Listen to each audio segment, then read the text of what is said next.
तुर्की में रहने वाले भारतीय भी तबाही की इस घड़ी में तुर्की में लोगों के साथ खड़े हैं, उनकी मदद कर रहे हैं। भारत बड़ी मैसिव एड टर्की भेज रहा है। मेरा हाल छठा इंडिया का जो मिलिट्री प्लेन है वो रिलीफ का सामान लेके टर्की पहुंच गया है। तुर्की में होटल चलाने वाले भारतीय मूल के दीपेंद्र ने भूकंप में अपना घर गंवाने वालों के लिए अपना होटल खोल दिया है। स्पेशलाइज्ड इक्विपमेंट, रिलीफ मटेरियल पहुंचा है वहाँ पे, काफ़ी हंड्रेड्स ऑफ टन्स ऑफ सामान पहुंचा है। और 5 जो हैं C-17 जो इंडियन एयरफोर्स के जो एयरक्राफ्ट्स हैं वो भी हैं। और अब ये आप इमेजिन कर लें कि this is something big they are sending to Turkey. India की 4 जहाज और 4 टीमें और 4 अफसर पहुंच चुके। हिंदुस्तान ने वहां पर दड़ादड़ जिसे कहते हैं कि अपने लोगों को भिजवा रहे हैं, जो वहां पे रिलीफ वर्क के लिए उनका अपने लोगों को और बड़े बड़े जहाज उनके जा रहे हैं। टर्की की जानिब से एक स्टेटमेंट जारी की गई है कि इंडिया हमारा बहुत ही ज्यादा ट्रू फ्रेंड है और इंडिया जैसा मुल्क कोई नहीं है। 30 बेड का मेरा ख्याल है कोई फील्ड हॉस्पिटल भी इंडियन आर्मी वहाँ चला रही है, जिसमें कोई 99 स्पेशली ट्रेन लोग हैं।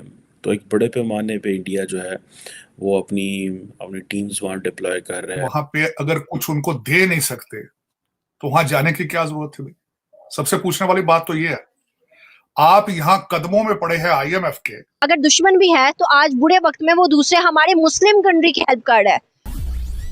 हेलो फ्रेंड्स, जय हिंद। हिंदुस्तान स्पेशल में आपका स्वागत है दोस्तों। भूकंप से दहले तुर्की में सैकड़ों लोगों की मौत के साथ ही हजारों लोग घायल व बेघर हुए हैं।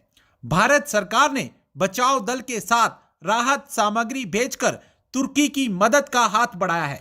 पीड़ित लोगों की मदद करने में वहां रह रहे भारतीय मूल के लोग भी पीछे नहीं हैं। कई भारतीयों ने अपने घर, कार्यालय, होटल व रेस्टोरेंट्स तक भूकंप पीड़ितों की मदद के लिए खोलकर भारतीय संस्कृति की विश्व बंधुत्व की भावना को साकार किया है। उनमें से एक हैं दीपेंद्र ग्रेन, जिन्होंने अपने होटल व रेस्टोरेंट्स भूकंप पीड़ितों की मदद के लिए खोल दिए हैं। उन्होंने वहां निःशुल्क ठहरने और भोजन के साथ अन्य जरूरी सामान उपलब्ध करवाया जा रहा है। दूसरी तरफ भारतीय वायुसेना का 6ठा विमान जरूरी सामग्री लेकर तुर्की पहुंच गया है। भारतीय सेना दिन रात घायलों के इलाज और मलबे के नीचे से जिंदगी की तलाश में जुटी हुई है। भारत बड़ी मैसिव एड टर्की भेज रहा है। मेरा हाल छठा इंडिया का जो मिलिट्री प्लेन है वो रिलीफ का सामान लेके टर्की पहुंच गया है। और दे आर सेंडिंग, जिसे आप कहते हैं ना, बड़े पैमाने पे एड भेज रहे हैं। बहुत सारे लोग इसे बहुत सारी चीज़ें देख रहे हैं। कोई तकरीबन 250 से ज़्यादा लोग जा गए हैं। स्पेशलाइज्ड इक्विपमेंट, रिलीफ मटेरियल पहुंचा है वहाँ पे, काफ़ी हंड्रेड्स ऑफ टन्स ऑफ सामान पहुंचा है। और 5 जो हैं C-17 जो इंडियन एयरफोर्स के जो एयरक्राफ्ट्स हैं वो भी हैं। और अब ये आप इमेजिन कर लें कि this is something big they are sending to Turkey. और ये जब ये वहाँ पे आया है, ज़लज़ला आया है, अर्थक्वेक आया, तो उसके बाद इंडिया ने और ये लोग भेजे हैं। और ये जिसे आप कह लें कि 30 बेड का मेरा ख्याल है कोई फील्ड हॉस्पिटल भी इंडियन आर्मी वहाँ चला रही है, जिसमें कोई 99 स्पेशली ट्रेन लोग हैं। तो एक बड़े पैमाने पे इंडिया जो है वो अपनी अपनी टीम्स वहाँ डिप्लॉय कर रहा है, उनकी एम्बेसी। अच्छा, इंडिया के अंदर एक बात आ रही है, भाई ये टर्की तो हमारे ख़िलाफ़ जो है वो बात करता है, टर्की तो कश्मीर पे बात करता है, टर्की तो पाकिस्तान का साथ देता है एंड ऑल दैट। अब ये जो चीज़ें हैं, लेकिन ऑन दी अदर हैंड अगर आप प्राइम मिनिस्टर मोदी की ये स्ट्रैटेजी देखें तो that is a very smart strategy. पहली बात तो ये है कि this is a humanitarian crisis, दुनिया में कहीं भी आ सकता है, इसमें कोई दो राय नहीं होनी चाहिए। दूसरी इस बात में ये होती है कि इस तरह के crisis there are opportunities as well. आपको मैंने बताया था बहुत अरसा पहले क्या बताता रहता हूँ कि India is working a lot to attract the Muslim world और to get closer with the Muslim world. वो जो गैप क्रिएट किया था पाकिस्तान ने एंड प्रीवियस इंडियन गवर्नमेंट्स ने समहाउ कि यार ये मुस्लिम वर्ल्ड है, इसने तो पाकिस्तान के साथ ही रहना है, वो गैप ख़त्म हो चुका है। The world has moved on, Indians move on कर गए हैं। और हालात इस तरह के पैदा हो गए हैं कि पाकिस्तान जो है ऑटोमेटिकली मुस्लिम वर्ल्ड को जो कश्मीर की एक चूरन बेचता था वो बंद हो गया। The reason behind is the Muslim world is not any more interested.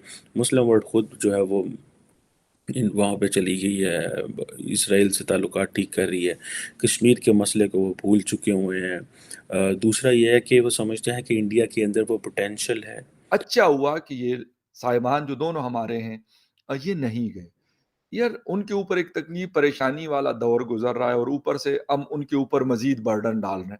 Burden इसलिए मैं कह रहा हूँ ना कि अब हिंदुस्तान ने वहां पर दड़ादड़ जिसे कहते हैं कि अपने लोगों को भिजवा रहे हैं, जो वहां पे रिलीफ वर्क के लिए उनका अपने लोगों को और बड़े बड़े जहाज उनके जा रहे हैं। इजराइल ने भेजा है, हमारे 2 जहाज जा चुके हैं और तीसरा गालिबन आज जाएगा।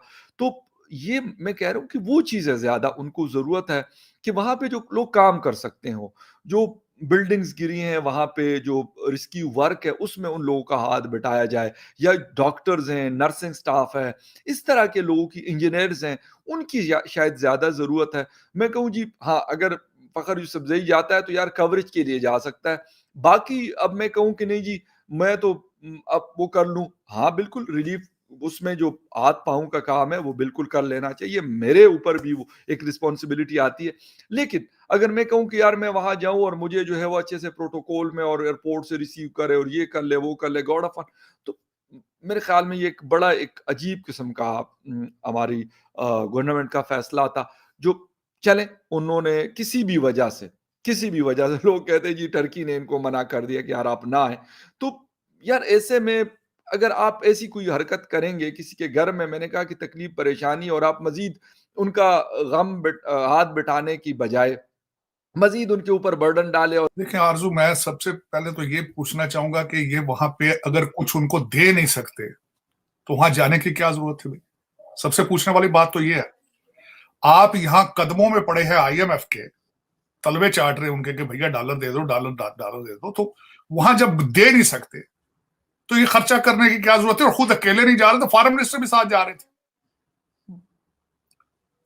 और देखें, मैं हैरान होता हूँ, कोई पूछने वाला ही नहीं है भाई, कोई कंट्री में इनको कोई पूछने वाला ही नहीं कि मेरा कि आप क्या कर रहे हो। कोई अकल के नाखन लो, जिन तैयारों पे जाओगे उसका तेल लगेगा, साथ तुम्हारा अंटराज जाएगा, वहां उनको रखने के लिए होटल देना पड़ेगा। तो आपने जाहिर है आपने टेंटों में तो नहीं रहना वहां जाके, आप तो नवाब हो ना भाई, आप तो लॉर्ड ऑफ द लॉर्ड्स हो, तो आप तो वहां टेंटों में तो नहीं रहोगे।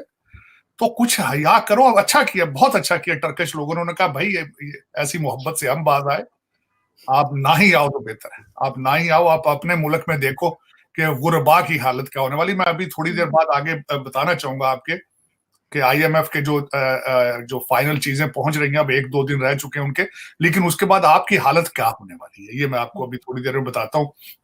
क्योंकि मैंने जिन चीजों के ऊपर आमादगी आपने की है, होशरुबा चीजें, होशरुबा ये पैसे, क्योंकि पाकिस्तान में तो ये पैसे नहीं रहेंगे बिल्कुल, क्योंकि पहले भी 21 दफा यहां से भागे हैं पैसे।